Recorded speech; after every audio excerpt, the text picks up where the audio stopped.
Function is defined by f of x equals 3 plus root x minus 2 over all real numbers x greater than 2. This is the domain and it's an essential part of defining the function.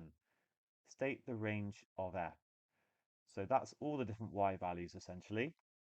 There's a quick way to do this question, and it's to notice that the square root function, it looks like this. It just just continues to increase. So if we put in the smallest value of x, and then if we're adding, by the way, if we're then minusing 2, adding 3, that's not going to affect anything. It is going to still increase. So if I put the smallest value of x in, well, okay, it can't equal 2, but if I put 2 in, I'd get f of x equals 3. So any number, if I put in any value like above 2, it's going to be above 3. F of x will be greater than 3. Do not put a greater or equal to in because it can't actually equal 3. That's our answer. I'm going to go through it in more detail now. Maybe this is over the top for the question when you're doing it, but I think it will assist in understanding. Let's actually try and sketch this function. Because sometimes functions will go like up and back down, if it was a cubic, for example, and there's a lot more to think about. Um, So I'm going to get rid of the 3, get rid of the minus 2 for the moment. Root x looks like that. I mean, you need to know that for the A level anyway. We don't include that part because that's a negative part, but it does give us some insight into the shape because it's a bit like y equals x squared, but turned around. In fact, it's exactly y equals x squared, but rotated, but then without the negative. Okay, so it is actually half of a parabola. If I bring the minus 2 in now, then what I'm in fact doing is going from a function, let's say g of x equaled root x, then I'm now finding g of x minus 2. This is a translation by 2 in the x direction. So we move it along a little bit like that. And then if I bring the 3 in, this would be g of x minus 2 plus 3. This is a translation in the y direction by 3. So it's moving up. Hopefully this will make it even clearer where that f of x greater than 3 comes from, because here I've got 2. The function actually I can't include um, the value at x equals 2. So in fact we use an open circle technically. And from that you can see that it's everything above 3. Hopefully that clarifies it a bit. Inverse function. Okay, quick way to do this. We're going to let y equal 3 plus root x minus 2.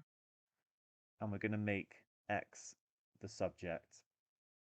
Let me talk about why. I just say, I mean, this is the quick way to do it. I just want to explain why it works because let's say I've got x. This is a simpler case now, and I'm adding 2 to get y. I could write down that y is equal to x plus 2. That means that x is equal to y minus 2. That's the opposite or the inverse. And if my original function was f of x equals x plus 2, then the inverse would be x minus 2. I know to get from x I'm doing y minus 2, but for a function we always use x as our input. So that's why we swap this around and we say that that's going to be x and that's actually going to be y. I'm just trying to explain like the process because what I'm doing here is I'm writing y equals 3 plus x root x minus 2. I'm going to make x the subject because that's going to tell me how to get from the output back to the input. I'm just going to swap them around at the end to get the inverse. If that doesn't clarify it, then I'm sorry, I tried my best there. Okay, so I can write down that root x minus 2 is going to equal y minus 3. That means that x is going to be, sorry, I'm doing that too fast. X minus 2 is going to be y minus 3 squared.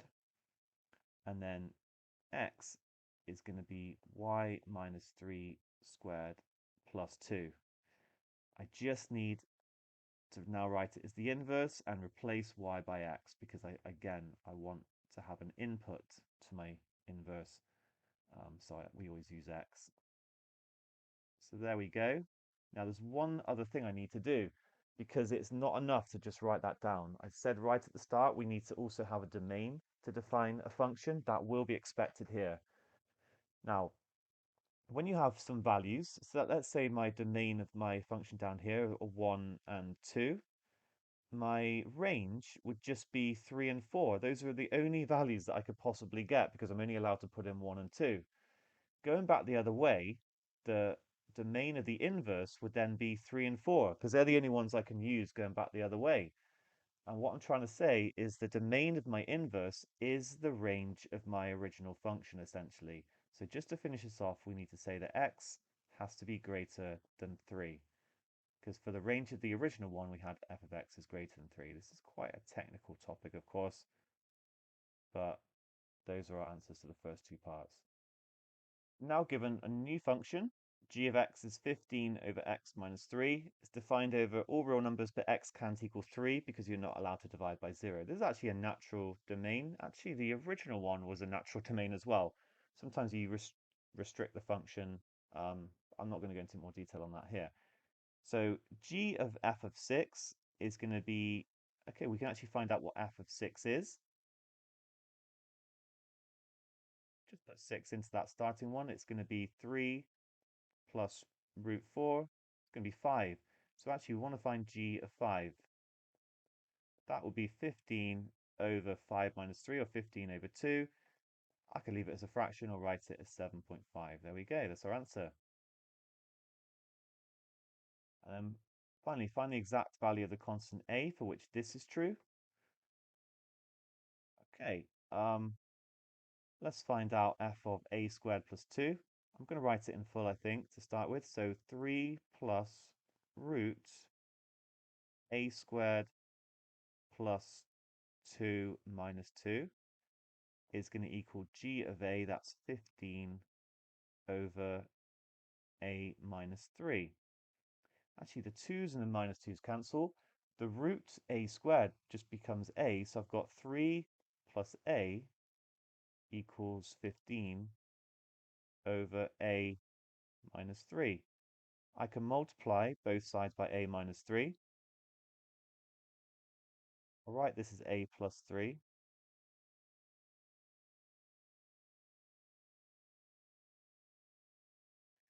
This is going to become a difference of 2 squares, a squared minus 9. So that a looks like a 9 as well.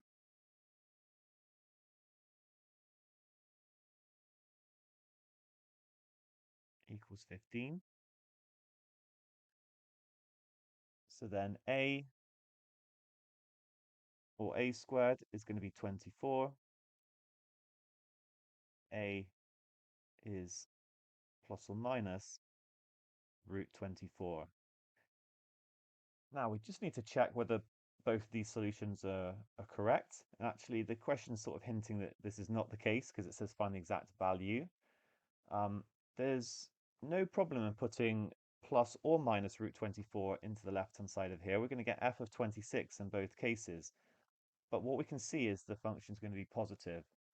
Whereas when you put minus root 24 into the right-hand side, you'd end up with a negative. 15 over minus root 24 minus 3 will give you a negative answer for g. So I'm going to reject. The solutions don't even mention this, but like, strictly speaking, we should consider this. Reject minus root 24. So a is root 24. And the answers, they actually simplify the third, but it doesn't say to do that. We can make it as root 4, root 6, so 2 root 6. Root 24 should be absolutely fine.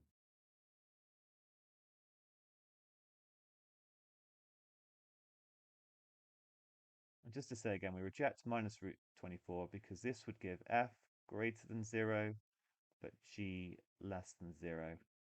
And I looked into where the origin, this is called a spurious solution. Okay, it looks like it solves the equation, but it doesn't solve the original equation. And it's when we take the roots that we kind of introduce this as a possible solution. Because on the right-hand side, if a is negative, the right-hand side will be negative, but on the left-hand side, it will be positive. But we allow for this negative when we get that left-hand side of 3 plus a. I'm not going to get into more detail on it, but I'm just trying to explain where it actually came from. They come from different places, but in any case, yeah, nice technical question. What I'd say going forward is practice sketching grabs, even when there's like multi transformations. Just break it down, go from there. Try and learn about whether functions are increasing always or decreasing. You get things like 1 over x, which is always decreasing but down to an asymptote. You have to be careful with those sorts of questions. The inverse, learn the process for that and understand it. Composites, and this is a bit of an unseen question to finish.